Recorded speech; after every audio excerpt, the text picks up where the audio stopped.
Well, hey guys, Silly Tuck here. This is my second time recording this because I kid you the fuck not. First time I recorded this, my computer, I got to like the third segment and my computer just stopped. Like it just literally just went, no. And like reset itself or something. It was weird as fuck. Oh my god, that's Skype in the corner. Close Skype. Oh god, that was fucking scary. I just saw it in the corner, the S. I was like, okay, anyways. We got some housekeeping to do. It's a new recording session, obviously. So hopefully I get this out on the 23rd so I can talk to you guys about this. So I won't be recording anything during the October 4-6 weekend. So if you pull out your calendar, you can see Friday the 4th to Sunday 6th. I won't be recording anything that weekend because I'm not coming home. That's basically, long story short, the Joker movie comes out then. I've got a couple friends at my university, which is a couple hours away, too, who really want to see it as a group. So whatever, I'm going to stick around down there that weekend. Yeah, have a good time, whatever.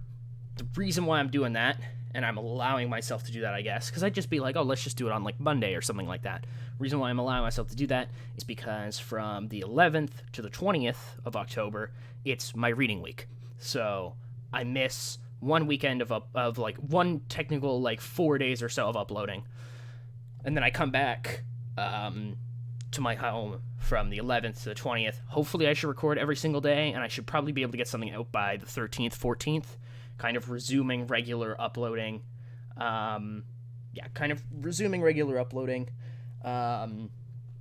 then the 25th to 27th weekend, hopefully we should kind of return to the regular output of videos, because we might have an increased output of videos during my reading week, which again is that middle week of October,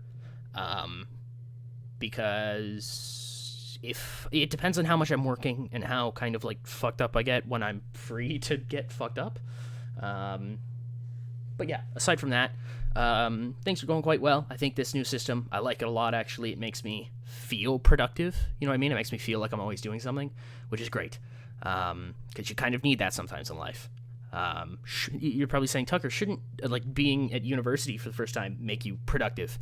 As an English history major, I do like 4 major assignments for each class per year, and you don't really have to work on those until you really feel like you want to work on those. So yeah, that's where we are.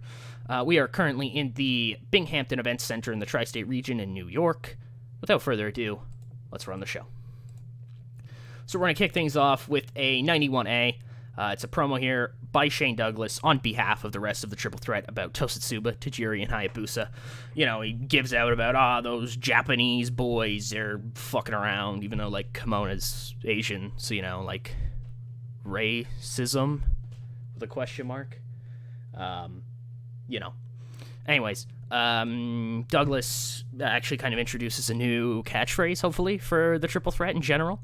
You know, he says it's traditional, you know, step up, get your asses franchised by the franchise. But he also says, you're about to get a bit of a lesson. Yeah, you're about to get a lesson in reconditioning. It's held true since the discovery of mathematics, and it's quite simple. 3s over 2s.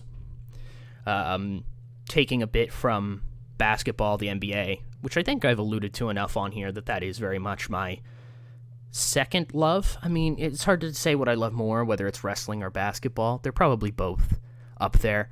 But if anybody knows even a passing amount about basketball, Stephen Curry, the increase of three-pointers over this past kind of half-decade, the three-point revolution, sometimes referred to as the new math, because it's pretty simple. 3s over 2s. Moving forward, we get a 51D+ as Steve Corino defeats Tracy Smothers in 10-17 by pinfall with an old school expulsion. That's okay there. Will Steve Corino get an answer on his World Television Championship challenge? Well, I don't know, but here comes Kurt Angle. So Kurt Angle in a 77B makes his way down to the ring. And, you know, he says, you know, I guess I have something to kind of address, and that's Steve Corino. You know, Steve, you think you can just show up and you can just, you know, immediately try to vie for a championship as prestigious as this television championship, a championship that I have made. Well, you're, quite frankly, you are. And just like that, Jerry Lynn's theme hits. I can't think of his theme off the top of my head right now, but, Jerry Lynn hits the ring. Or he's walking to the ring, and he says, Kurt, I'm going to stop you right there. Before you say anything about Steve, I've got a proposition for you. And Kurt says, well, hold on, Jerry. All right.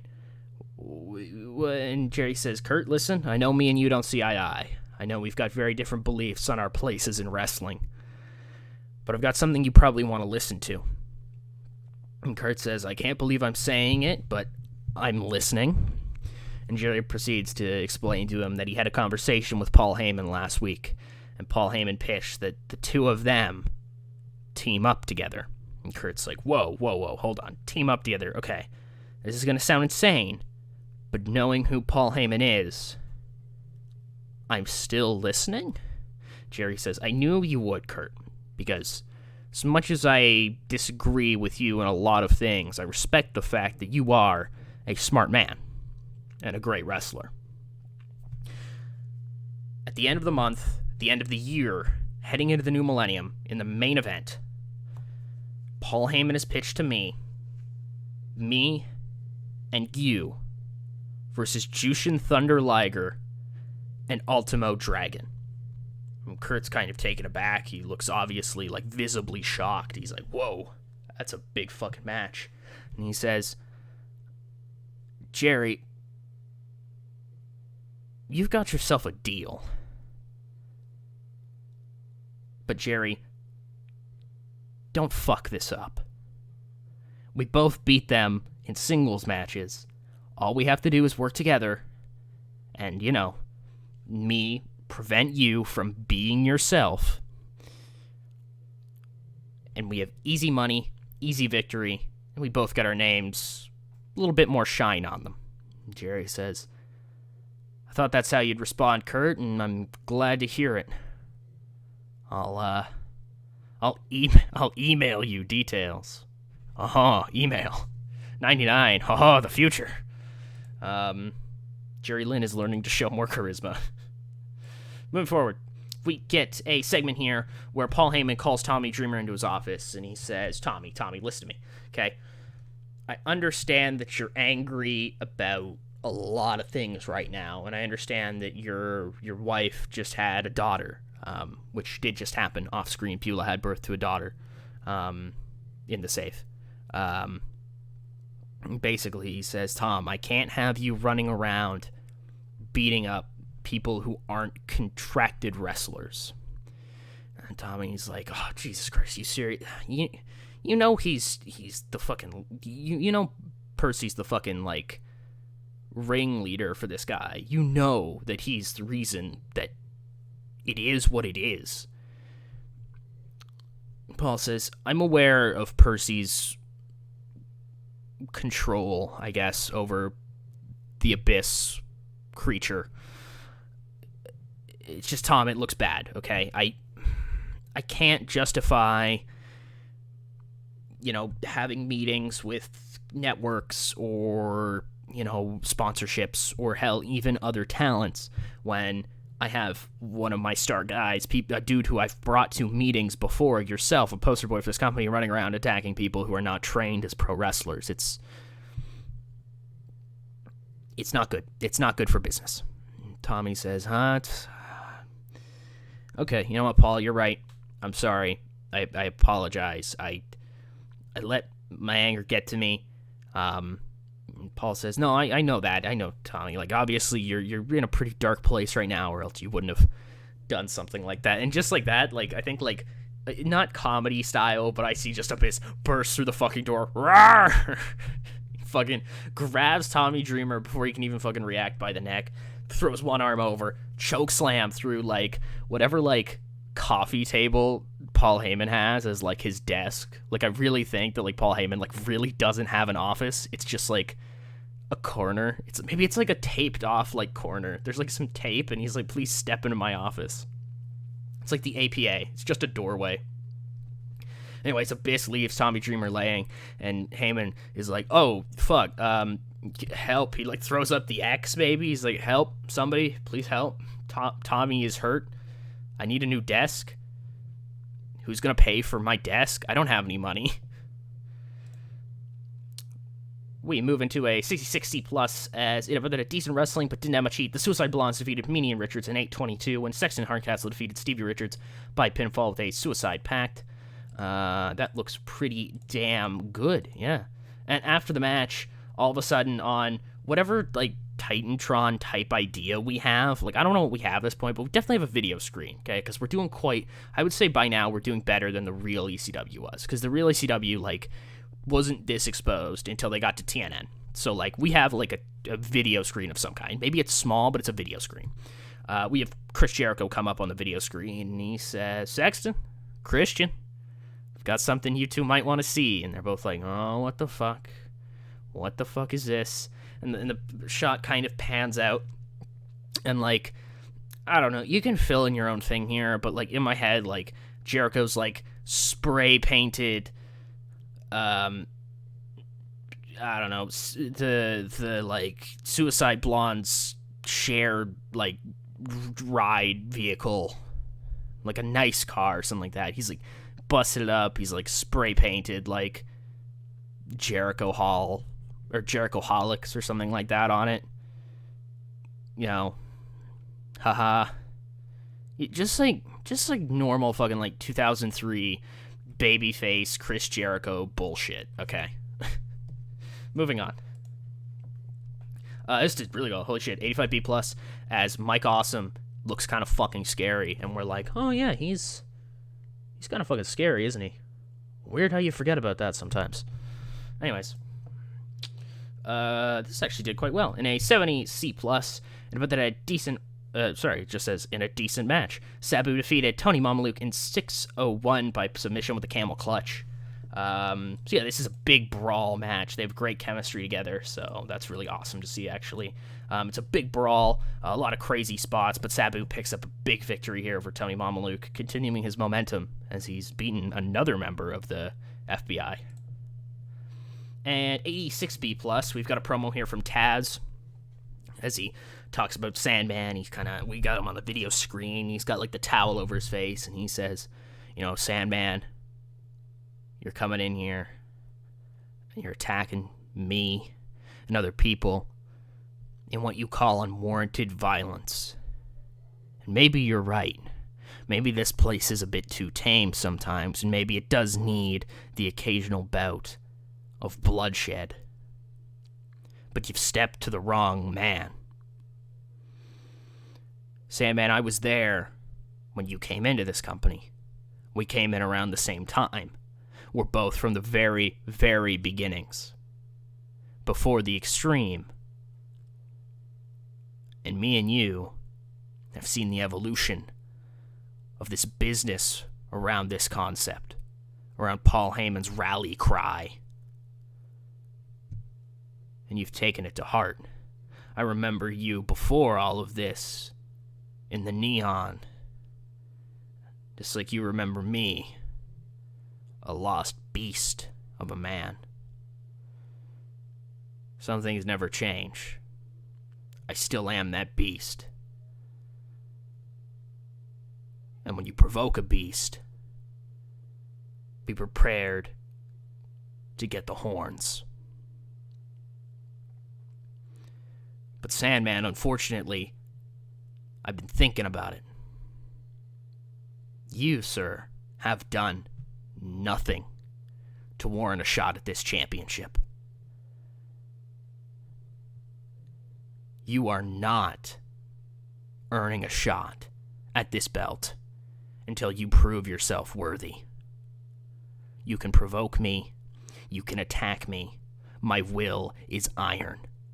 My soul unshakable. And I myself am unbreakable.